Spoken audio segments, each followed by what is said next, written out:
There are sick people out there, and they're using these social media applications to find their ways into your homes, to reach out to your kids. They're deceptive. They lure them in. They prey upon them. They try to set up meetings. They ask for photos. And we're not going to tolerate that. We're going to hold these people accountable. So today we're announcing that we have filed, as of last night, a lawsuit against Snapchat based on the dangerous practices that they have in operating their company. Last year, it was a priority of the legislature. I want to thank Speaker Paul Renner and his Chief of Staff, Allison Carter, that passed House Bill 3. That was a big deal to them, and for good reason. We continue to see case after case after case where young kids are preyed upon using applications. And Snapchat happens to be one of the worst offenders.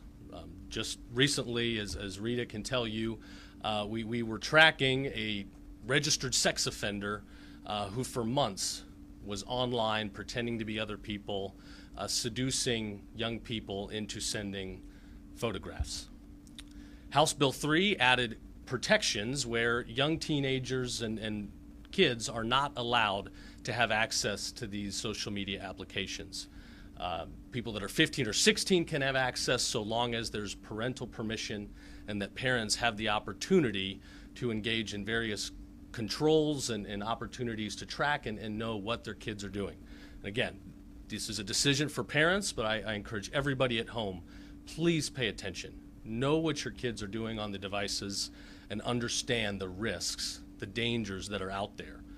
So kids 15, 16, they can have access with parental permissions, but what we're finding is Snapchat is advertising to kids as young as 13, and kids are able to access these applications and receive photographs and things without knowing what it is.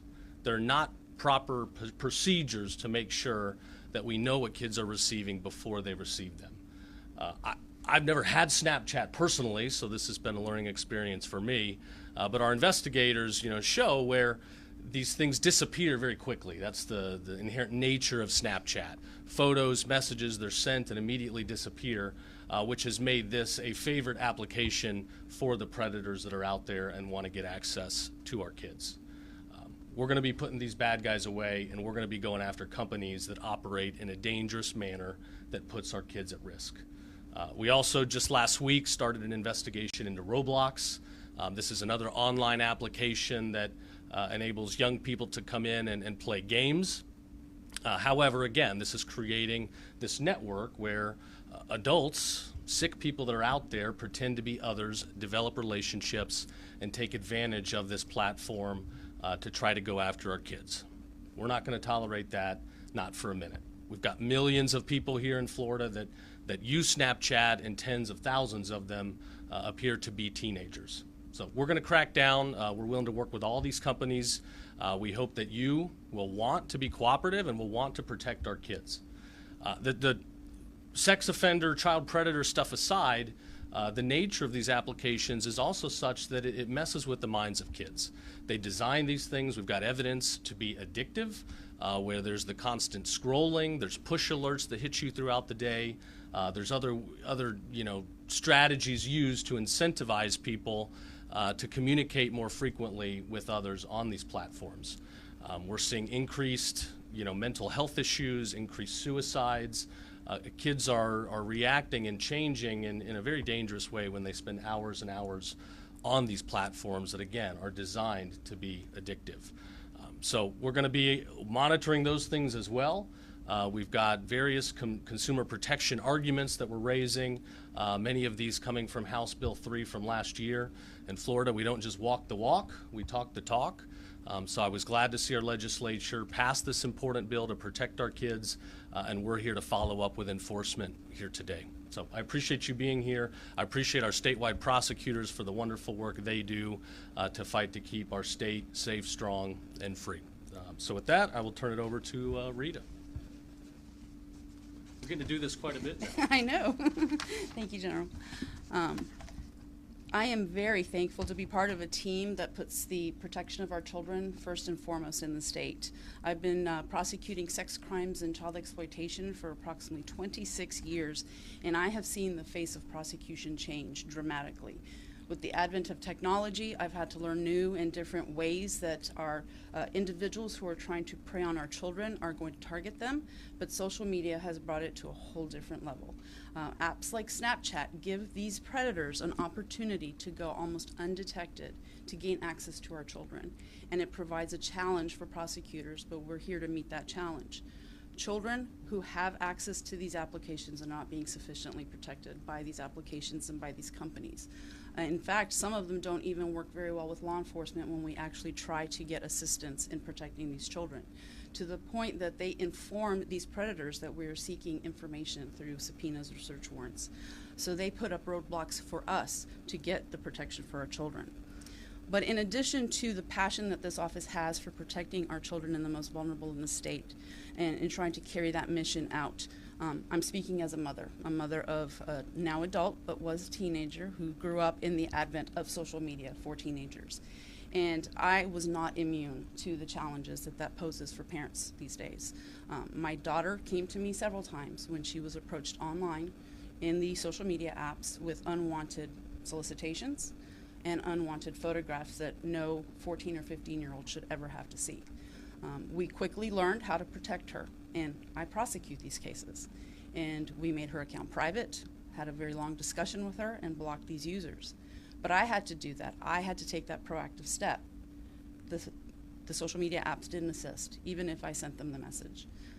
So it is something that is lacking, and I am very thankful that our Attorney General is moving forward to protect our children and taking our mission that far, and also that we are going to stand strong as prosecutors and take this challenge on and hold these people accountable. Thank you.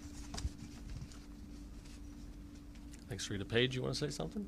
Just here to support. Okay. All right. Very good. Monica, please come up. Thank you. Thank you so much for what this office is doing. I am a mother of 6, currently of 3 teenagers, and then 10, 7, and 3, and I deal every day with social media. Not only that, with my organization, I rescue women and children of sex crimes, and the women that we've rescued were the children who were taken advantage. One woman I rescued 8 years ago, her father sold her on Craigslist. So it disgusts me. It disgusts me what we deal with. My teenage boy constantly wants to download Snapchat. I'm fighting with him. It's an addiction, and they make it that way. And just like she fights hard, I fight hard to work for it. Well, what about this regular mom and dad that don't know? Or you read the terms, and it looks like they're safe. It took the office 3 months to reply, but a parent contacts them. What are they going to do? As parents, I appreciate living in Florida. We don't mess with our kids in Florida. That's all I can say. But it's important to protect our kids. It's important to come against these companies that want to continue to say they protect our kids, but then allow predators to extort them. You realize since 2021, 20 male teenagers have taken their life because of sextortion. One teenage boy in a good family, within a few days, was extorted, and within 24 hours, took his own life. This is not okay. And we're going to do our part as parents, but our hands are tied. That's why we need things like this. So I think it's important what we're doing. And parents, your kids' privacy is earned. It's not. Check their phones, check what's going on, and talk to them, because you think your kid's okay. You think this isn't going to happen to them. But in the privacy of their rooms at night, and don't even let your kids have their phones at night, okay? Take them at 10 and put them in your room. I mean, these things are so important. You don't understand. These statistics are real. And it's not that your kid is not okay or not a good kid. It's that these predators are out there, and it happens in minutes when they get on these apps. So protect your children, know what's going on, and just thank you again for all that you're doing. So yeah, we're not going to let people cash in on our kids. We're going to stand in the way. We're going to protect them. This lawsuit is just the beginning. We'll be looking at all the various applications that are out there and making sure that companies are operating responsibly and that they are taking every measure necessary, not just to comply with House Bill 3, but to make sure they're protecting kids every which way they can from the harmful predators that are out there. As we've been working on this, we've been talking to parents up and down the state, and as people start to pay attention, they come forward and they bring us the messages. And it's sickening what you see with your own eyes, the very sophisticated efforts that these people go through to drop the guard down to the kids and to develop a friendship. And again, they're oftentimes pretending to be other young people. They're using photos that are not their real photos, and they develop these relationships, and then they find ways to solicit and seduce our young people. So we're not going to tolerate it. Thank you for being here today, and thank you for spreading the word. We've got to protect our kids, and this is the new battleground. So happy to take a few questions. Can you go into more detail with how Snapchat is actually breaking the law, House Bill 3, and then also what your ultimate goal is with the lawsuit? Sure, a few different ways. We can see evidence that they are trying to make these applications more addictive. We believe we need to protect consumers from these harms. They have an obligation under House Bill 3 to make sure that kids below a certain age threshold do not have access to the platforms at all. I don't see any reason why a 12 or 13-year-old should be accessing these applications. There's no good to come from it at that low age of development where you're not prepared for what's out there. Older teenagers, again, have rights under the law, but it's got to be at parental consent. A parent has to be involved, has to affirmatively approve this access, and ultimately must have access to some of the protocols and tracking and things that some of the companies are trying to put forward, and I do appreciate those efforts. And those guardrails aren't in place, is what you're saying? Correct. And the complaint is now publicly available. You can pull it and look through the specifics of the case. Sir, if I could ask just about a different topic, how involved were you in arranging the Centene settlement? We're here to protect our kids against predators, and you want to talk about these politicized narratives. I was not involved in the settlement negotiations related to the Hope Florida contribution. And looking at it, everything looks legal. The attorneys, they looked at this, they negotiated it. I assume both the state and Centene had attorneys that were involved. Obviously, there's this representative that's on this tirade. He seems to be somebody doing the bidding of big marijuana. He was running a bill this year to provide rampant access to marijuana, and I'm not going to apologize for my stance in the policy fight. You might disagree with me there, but at the end of the day, this was not marijuana in your own private home. This was basically unrestricted use anywhere in public. Parks, restaurants, theme parks. I like what we've built here in Florida. I want to protect our kids from those dangers too. And in states that have created such rights, you see ER visits for kids going up 2-3-fold, especially where you've got the gummies and candies and attractive materials. I didn't want that to happen in Florida, so I was happy to fight that effort. I was happy to work with many legislators to fight that effort, and our law enforcement. Our law enforcement, they talk about what they see when marijuana gets into the hands of kids. And given you say you've done everything right, would you comply with the request for public records? Yeah, we've got an obligation to provide records, so we'll be providing records. At this point, I know the media says I've been subpoenaed to do things. Nobody has sent me a subpoena. I've not been asked to go anywhere, but I feel good about what we did. At the end of the day, there were nonprofits.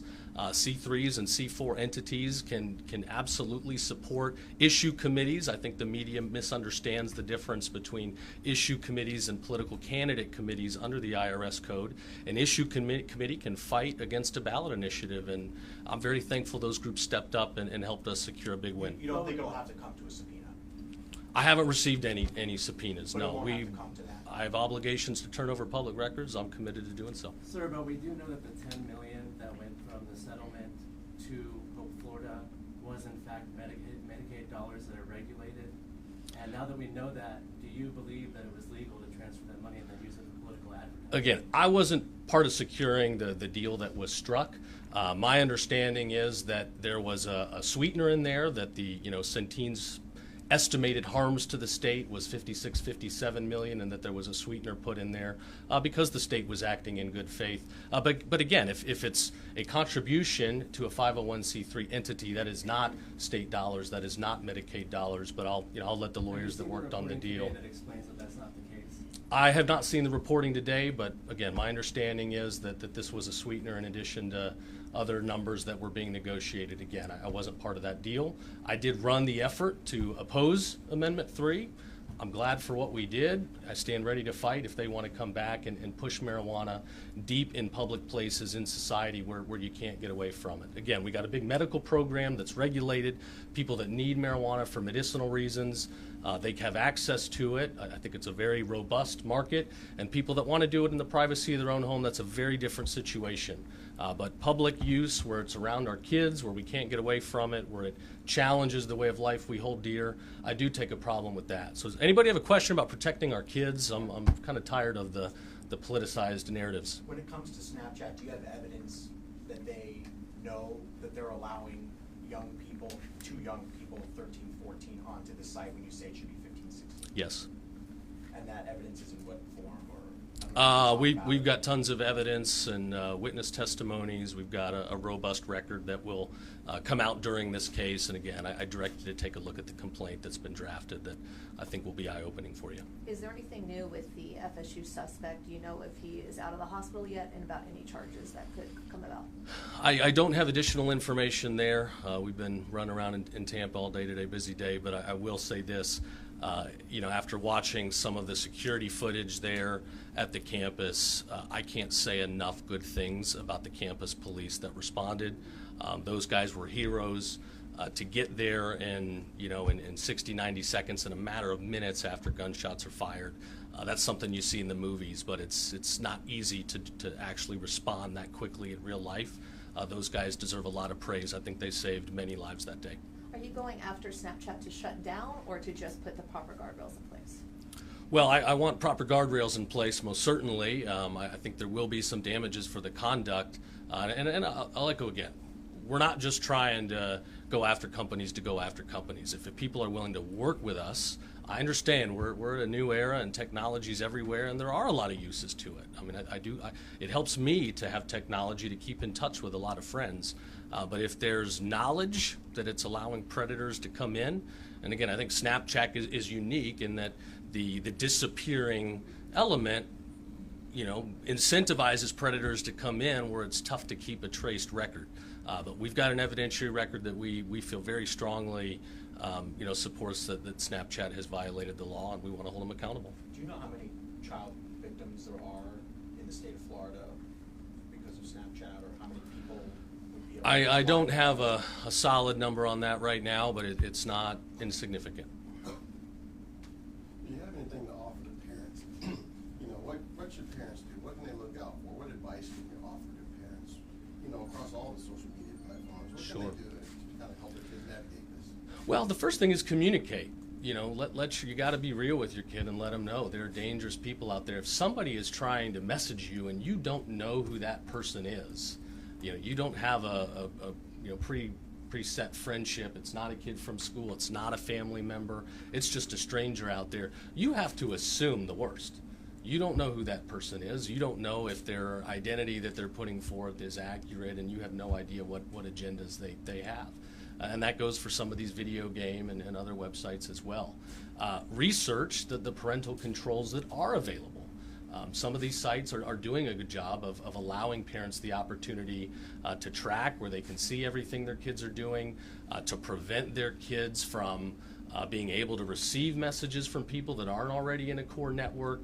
There are protocols and controls that are out there. Parents should look into those, and then they should make sure that they are using them wherever possible. Parents should also, make the tough decision, is this the right age for my kid to have access to this application? And I've got a 5-year-old. When I say no to her, she doesn't like it. I imagine that's not going to change as she gets older. But some of those conversations need to be had, and sometimes being a parent means frustrating your kid. But pay attention, be engaged, and get up to speed on the tools you have at your disposal. All right. Thanks, everybody. Appreciate it.